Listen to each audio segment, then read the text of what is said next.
Good morning, everyone. I'm Eddie Brill. I'm here in the East Village at the Organic Grill, the OG as we call it, and the show is called OG Talk. I'm here with my partner and friend and brother, Vlad Grinberg, and here with Michael Alago. Very excited to have you here today. Thank you so much. We are so happy. Oh, Yes. good. I'm glad you're happy. Yeah, and we're in the East Village. Do you still live in the East Village? I do not. Where do you live now? I live in Chelsea on 17th Street and 8th Avenue for the last 25 years. But funny enough, when I was a youngin' and I got my first apartment down here at 380 East 10th Street, I think it's between B and C, if I'm not mistaken. The 300 block would be on the other side of the park, so that's where you were. Correct. Yes, that's exactly where I was on the 400 block Wow. of 9th Street, and that's where all the drug dealers were. Well, they were all there. Yes. You know, it was wild back then. But artistic. The greatest artists, the greatest musicians were all here in that era. Well, they were coming out of that area. You know, remember that Patty Astor had at early time opened the Fun Gallery. Gracie Mansion opened up Gracie Mansion. It was such, there was, what was the other place called? Something Warfare. It'll come to me. But, you know, at that point in time, I was like 20 years old, got my first apartment there, and it was crazy. And, you know, the beauty of it is I had no fear, thank God, because a lot of stuff was going down. Not so fun. No, But when I would walk home, I would act like I was like a lunatic so people wouldn't bother me. You have to own the place so that and there people was wouldn't all the bother you. heroin addicts, you know, they would be at Stromboli's getting the sugar pizza in the middle of the night. Of course, yeah. You know. But no, the beauty of all that was, you're right, the art scene that came out of there. There was Richard Hambleton painting all of his shadow men everywhere. I remember. There was, you know, Basquiat going under the Samo tag. Him and his partner in crime, Al Diaz, were tagging everywhere in the city. And then, of course, our beloved Keith Haring. Keith Haring, who was in the subway. In the subway, getting arrested all the time. Right. Obviously, he didn't care. And we got all those great doodles and murals from him, you know, and what And a you had shame. Andy Warhol down in the neighborhood. He came to the neighborhood as well. At one point, the factory was on the corner of 17th Street and Broadway at 860 Broadway. It was an extraordinary time. Really. It was. Very creative time. And a very musical time. There, you know, we had CBGBs. Now, when what Vlad wants me to say is that, you know, we have Michael Alago here, and Michael Alago has worked for Elektra Records, and he found some of the greatest bands in the history of the world. He's a photographer. We have a new book coming out. We're so in love with your life and your career that we're very excited to have you on the show. Oh, thank and you we so want to much. make sure that you know, both Vlad and I want to make sure that everyone knows all the stuff you did. But I'm just so fascinated because one of the things is, you know, Jerry Brand, who was in the neighborhood. I mean, I know all the same people that you do. Jerry started the Electric Circus On St. Mark's on Place St. Mark's in the Place, where I've 60s. lived for the last 30 years. Wow. But in 1980, when I moved back here, you had went over to the Ritz, and that's where you met Jerry for the very first time. What year was that?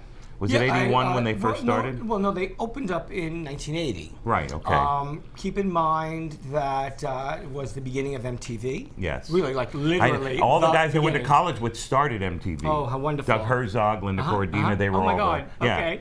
So let's see. I was walking down East 11th Street one day. I talk about this in my documentary as well. And I saw this beautiful building. It was Art Deco, but it had a little white paper sign that said, I think either dance club or video club. Right, opening. video club it was. So I just Yeah. walked in and I looked around and I was amazed because it's a really beautiful building, you know, Art Deco, 1920s. And I just looked around and there was a gentleman in the balcony and he said, "Kid, we're not open. Can I help you with something?" I was like, "Yeah, I would like a job. It's a beautiful building. And you're opening a video club. What's that?" He said, "We're not open. Do you have a resume?" I said, "I do not have a resume. I work in a pharmacy on Astor Place and I go to the School of Visual Arts." I don't know. He just kind of, I don't know, got a kick out of me saying that. He called me up to his office and we started having a conversation. And the conversation was about all forms of music, from the Great American Songbook to whatever was happening present day in the clubs and on the radio. Because when you were a kid, I remember you were in Brooklyn, and you know, 77 WABC, Oh, well, all Dan that Ingram. stuff Yeah, was 77, going on during that time. absolutely, So the yeah. kind of conversations come from this great music. He saw something in you because he's seen something in the community, he's, was such a visionary for music and in the Absolutely. community. Yes. And then you've done kind of the same thing. You become the Jerry brand because of his. That's true. Well, it's so nice of That's you to true. say. Well, he's definitely my first big mentor. And, like I said, we talked for a long amount of time, and he then said, I'm going to hire you. You're going to open my mail, you're going to get my lunch, and you're going to answer my phone. Well, I'm 20 years old, and I'm thrilled that, oh my God, I'm in the music business. Right. A thing that I wanted to do since I was 14 in Brooklyn. But what does that mean to a 14-year-old kid? I have no idea. But that's okay. Well, it was okay. I didn't play an instrument or anything. All that I did was I watched all those music shows on TV. Don Cornelius' Soul Train, Don Kirshner's Midnight rock, Special, right. Dick Clark's American Bandstand, and listened to 77 WABC. All those shows played a variety of music. So that variety of music informed me of my listening at a very early age. And you felt it here and not here. Oh, no. It was always from the heart. Right. And like I said, I could hear Aretha Franklin. I could see later on in years that Public Image was on. Were you there in 1981 when that big concert, the Bow Wow Wow, was supposed to work at the Ritz, and then you got PIL to come in? Yes, that was my show. Okay, Yeah. Tell us about that one, because that really put the Ritz on the map, that show. Sure. Anyway, so all those shows informed my listening, and I was grateful that I was never tied to one form of listening. So I now started at the Ritz in May of 1980 when it opened, and about a year later, May of 81, Right. there was a sold-out weekend with Bow Wow Wow. I got a phone call from Malcolm McLaren, and he said, we're not coming. I said, what do you mean you're not coming? He said, well, Annabella's underage. I said, yeah, well, she was underage when we booked the show. So he said, but her mom doesn't want her to come. I said, we will pay for her mom to get here. We're not coming. I said, okay, send back the deposit. I don't think they ever sent back the 50% deposit, but I had to think quickly, and it was a weekend. So, everybody wanted to go to the Ritz on the weekend. So I don't know how I knew that John Lydon and company, PIL, Public Image Limited, were in town, up at Warner Brothers, on a press junket, doing press for their album Flowers of Romance. Right. I called Liz Rosenberg's office at Warner's, and I said, you don't know me, John doesn't know me, but I booked the Ritz, and I explained what I needed to happen. This took a very long time that day, but at some point I got a car for them that picked them up on 54th Street and brought them down to the Ritz. I had a long talk with them and their video person, and we decided they were going to perform tomorrow night. What that performance entailed, no one really knew. The audience that was coming knew they weren't going to get Bow Wow Wow, but how exciting to get John Lydon and crew. Oh, well, my and God. people still like to remember him as Johnny Rotten. Yes. So it was John Lydon and crew, that's correct. The show starts. We have this 30-foot white, beautiful screen that we showed videos on, and they let everybody know they were never coming out from behind the screen.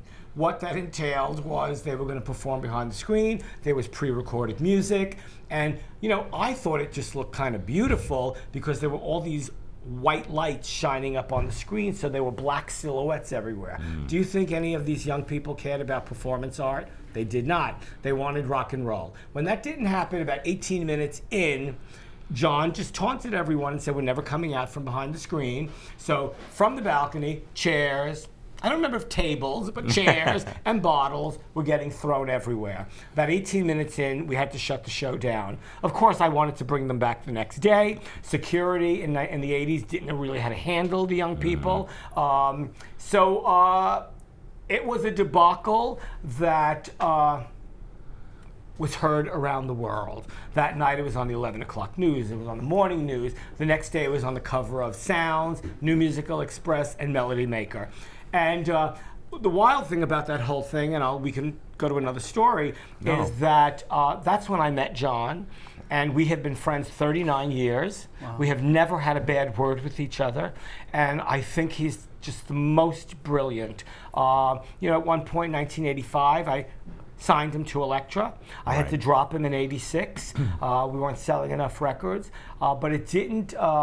I didn't feel it discredited him, and it didn't waver in my love for his artistry. Well, that's the whole thing. As an artist, a real artist, he is. A real artist doesn't really work for the crowd; they work for themselves. Absolutely, and you hope that eventually the crowd will like it. That is correct. Yeah, and it all comes from the soul. It comes from the heart, and absolutely. The passion that they had. The first punk record I ever bought, the first 45, was "God Save the Queen." Oh, isn't that wonderful? Yeah. You know, it's that passion on a 45 to see.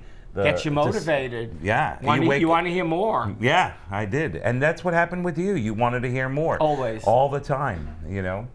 I was just saying that it puts you in such a difficult position when you have to protect the artists and you want to unleash their talent and fully, but you also want to make them successful commercially, and you want to make the companies that you work for or your own company to be successful.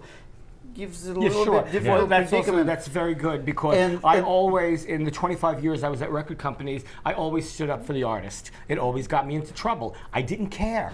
You know, Time Warner and Universal were going to be there. Yeah, they weren't going to burn down. No, they weren't burning down. But yes, the bottom line is record sales.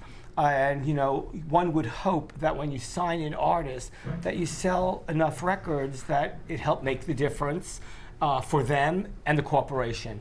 And sometimes when you've paid a lot of money for an artist because you feel like we're going to make this back, and you don't, you have to make a very hard line decision. Are we going to continue with the artist, or do we have to let him, her, or them go? Very specific to John Lydon, he was making an album with Bill Laswell from Material, the bass player, and the record wound up coming out, and it was called Album. It was a generic record. Steve Vai was on there, Ginger Baker was on there, and the poster was called Poster, the cassette was called Cassette. That was the marketing.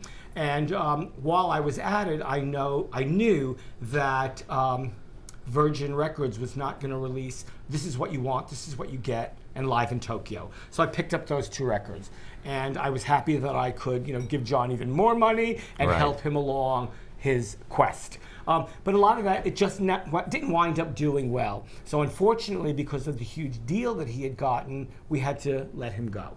He was not happy. John still jokes with me about dropping him. He said, "You dropped me because of Metallica. Tell the truth." And, we even knew, John and I had to laugh about some of these things. And, as a creative artist that he has always been, he moved on to other things. But your friendship has not moved on, and that's the key, because you've created this friendship. Jumping around to get back to the point is that no, not at all, not at all. Please. Everything is right on point. Good. Because we know John Joseph is our friend, and one of the things that you do that I've done, I worked at Letterman, booked the comedians. I got in trouble like you did, standing up for the comedians. When you're in service to the community, which is what we are all in this community, you build relationships that last longer than money lasts. We can all be broke. Yeah. It doesn't matter. You can fire somebody or let someone go, but when it comes down to the bottom line, it's being in service for others. Absolutely. And I know What is beautiful is that his relationship don't stop after he works or not works with this artist. Yeah. I have so many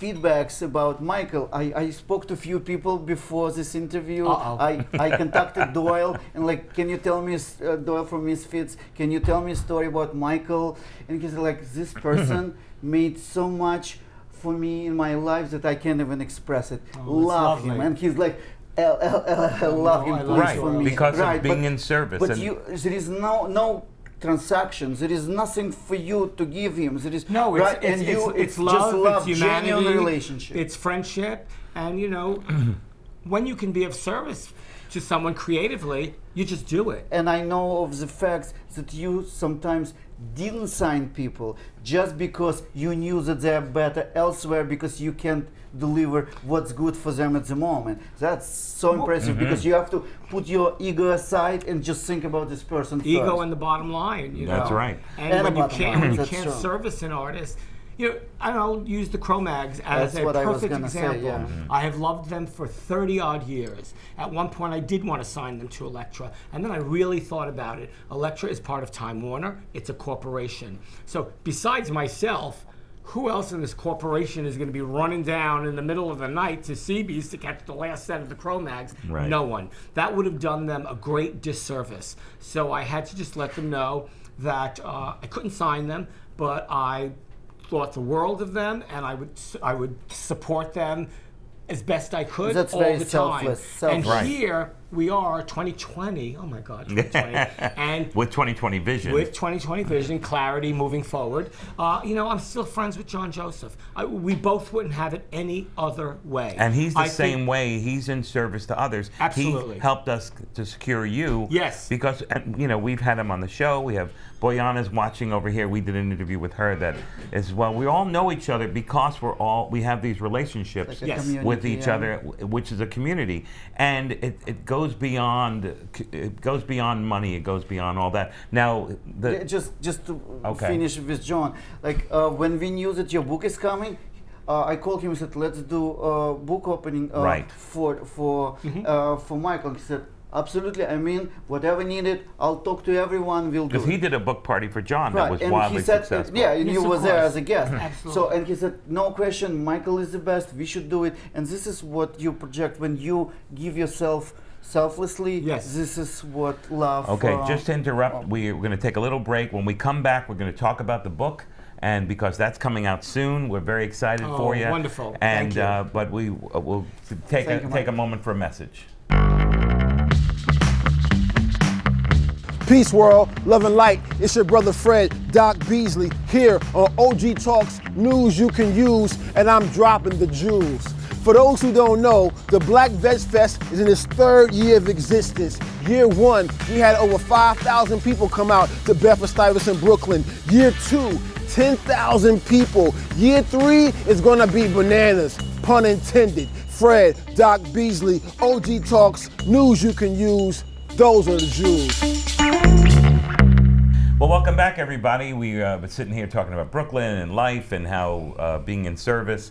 But when we took the break, we were going to talk about your book. It's very exciting. The book is coming out. I Am Michael Alago. It's a long title, but Yeah. it works. It's called I Am Michael Alago. And only you can write it because you are Michael Alago. There you go. Breathing music, signing Metallica, beating death. That's the whole title. Yes. It comes Which out says it all. March 1st, 2020. Right now, it's available on Amazon.com for pre-order, and I'm thrilled. It's very exciting. And you were working on it for a long time, I've been right? working on it for maybe 2.5 years Wow. with a co-writer, my friend Laura Davis Chanin, Nice. and she has her own book out called The Girl in the Back.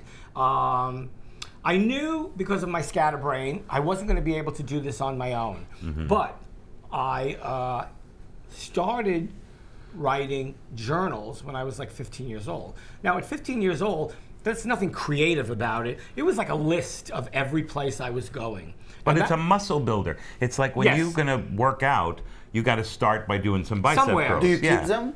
Of course, hon. Yeah. That's the only way I knew how to get this book So made. you're saying it's not creative, yet you... Well, then it wasn't creative. Then it became creative. Then it became poetic. Then it became drunk. Then it became I psychotic understand. because of drugs and alcohol. But we wound up writing the book.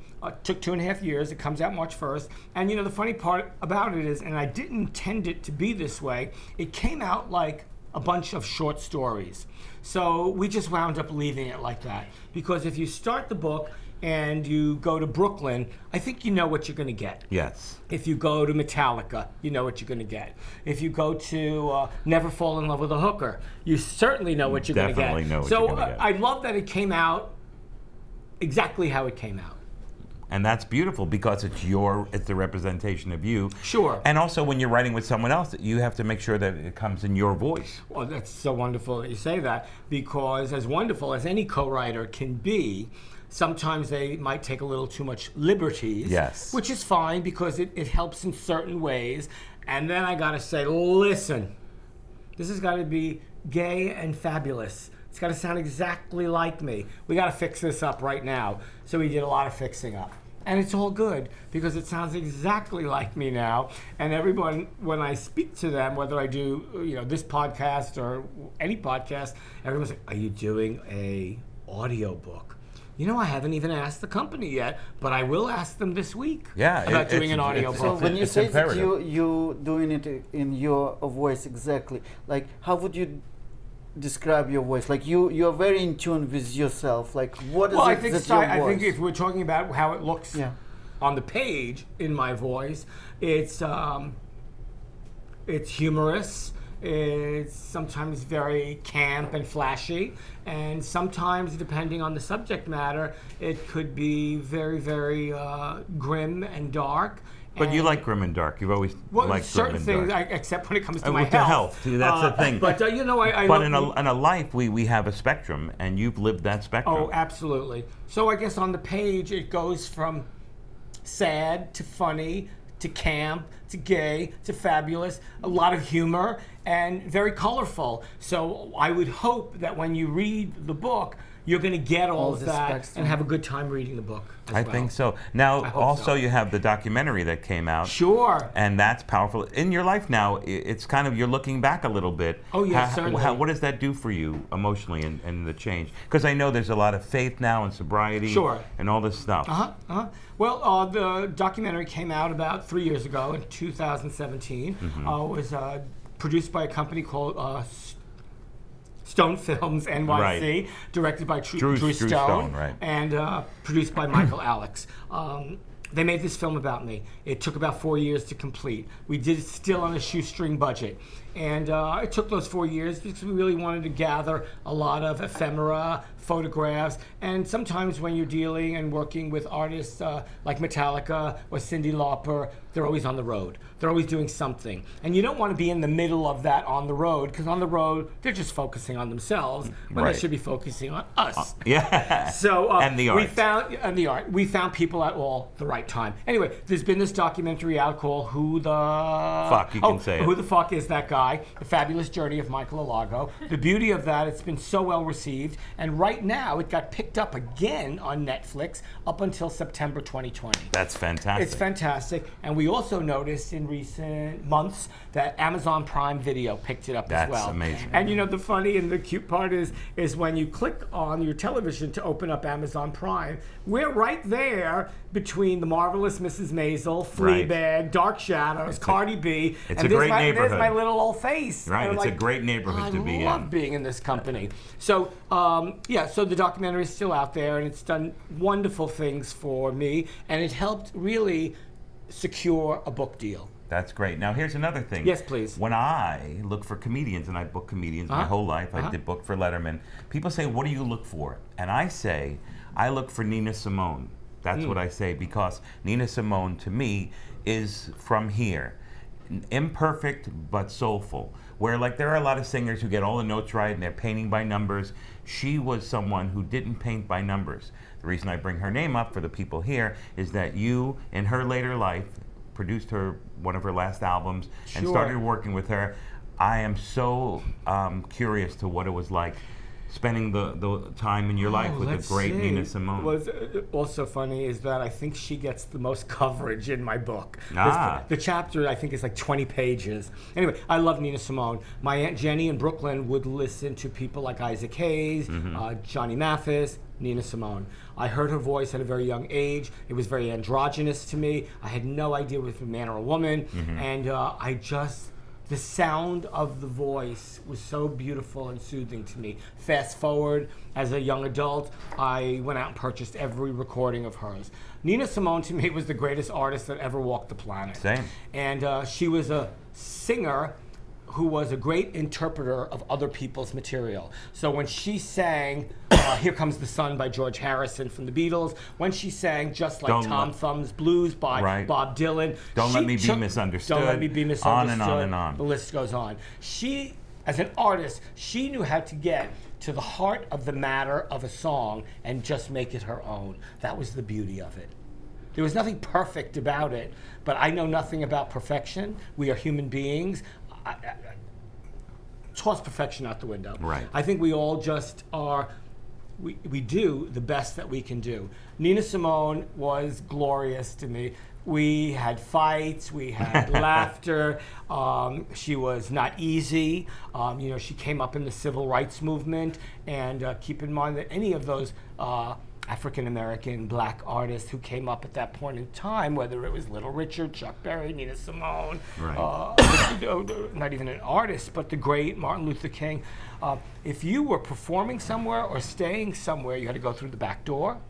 You had to drink from those white-only, colored-only water fountains. It was not easy. Not at all. And she made you know that. And what about the Mississippi? She wrote Mississippi Goddamn about that. She wrote, one of her dear friends was Lorraine Hansberry, who wrote A Raisin in the Sun.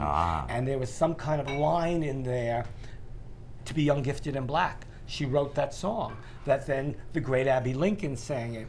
At one point, I think in '71, Aretha Franklin called her album Young, Gifted, and Black.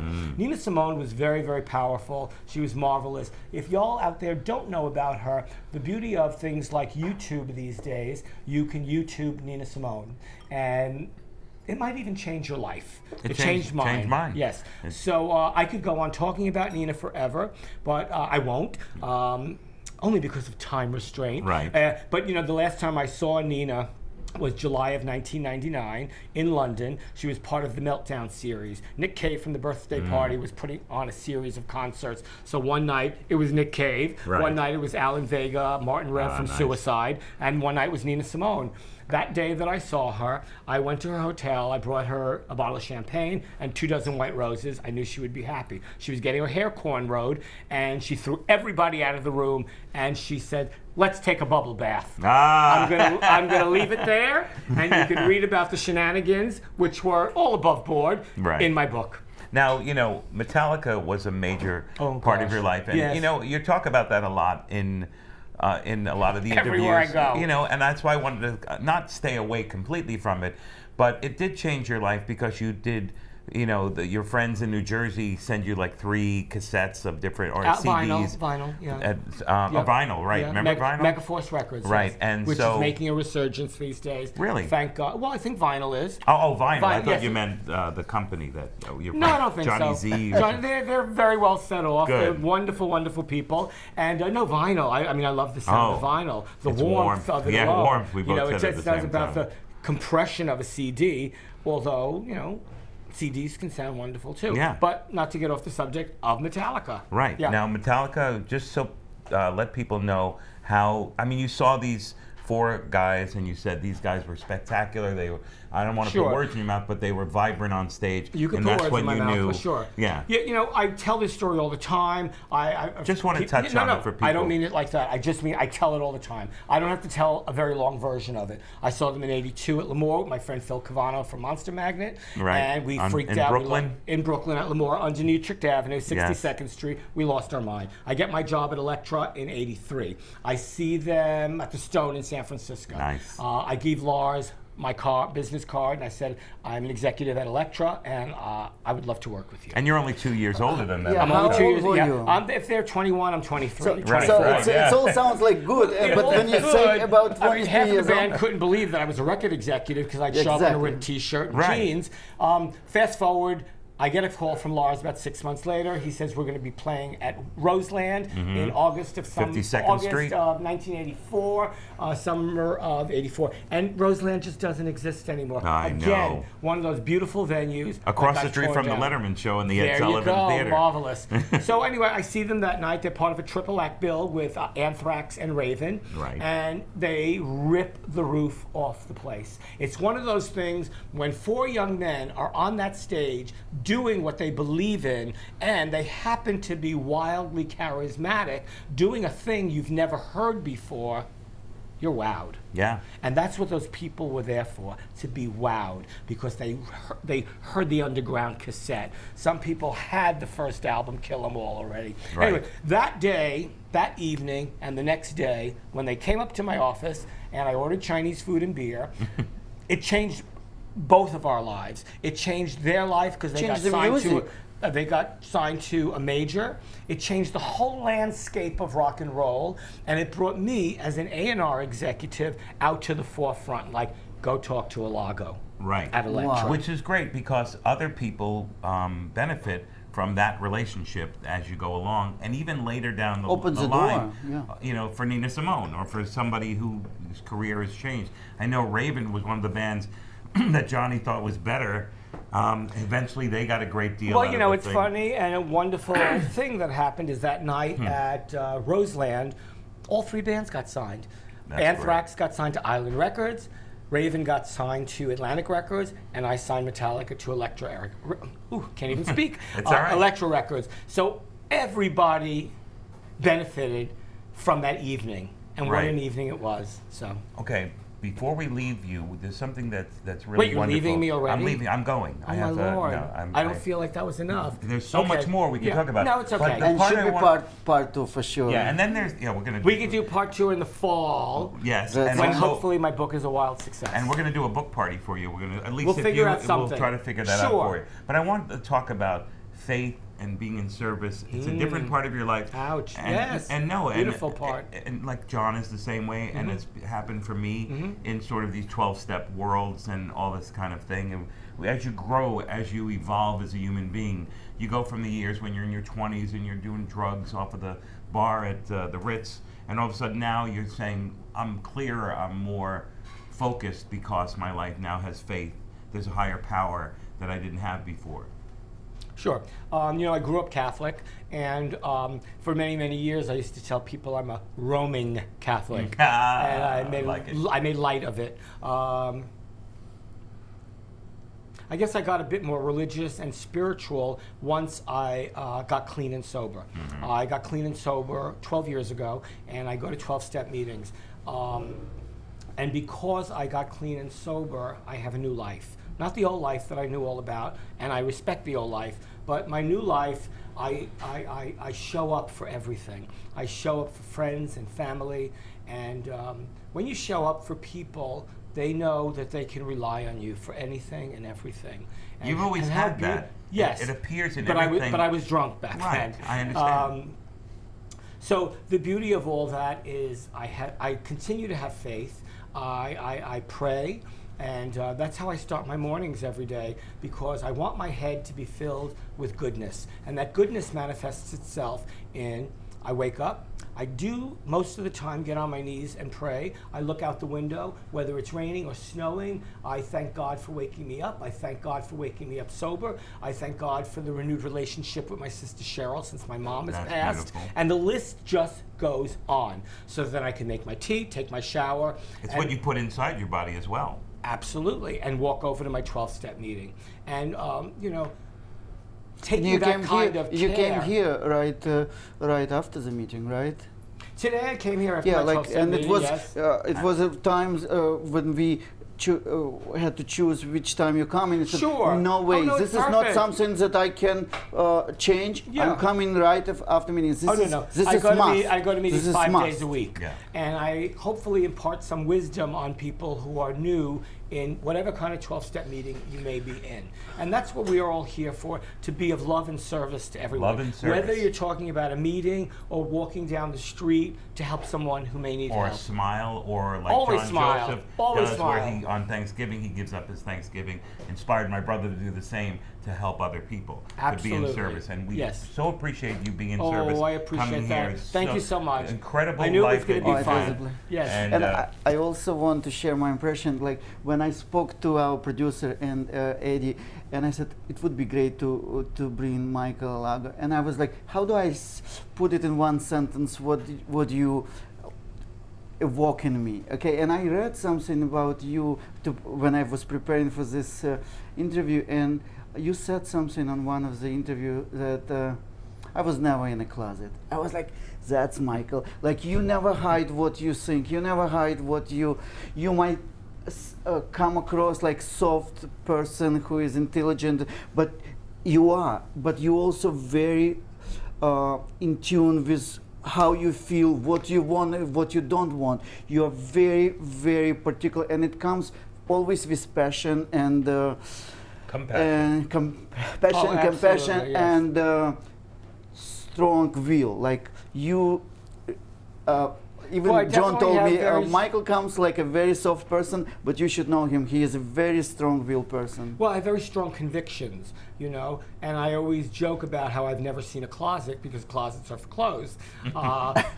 Yeah, I just didn't know about hiding who I was. I don't know where that came from. It was just something innate in me that But you know I what's don't have to interesting? And hide how who come? I am. How come? I don't know. It was But you know just- what's interesting about that? When we drink or when we partied, in a sense, we hid.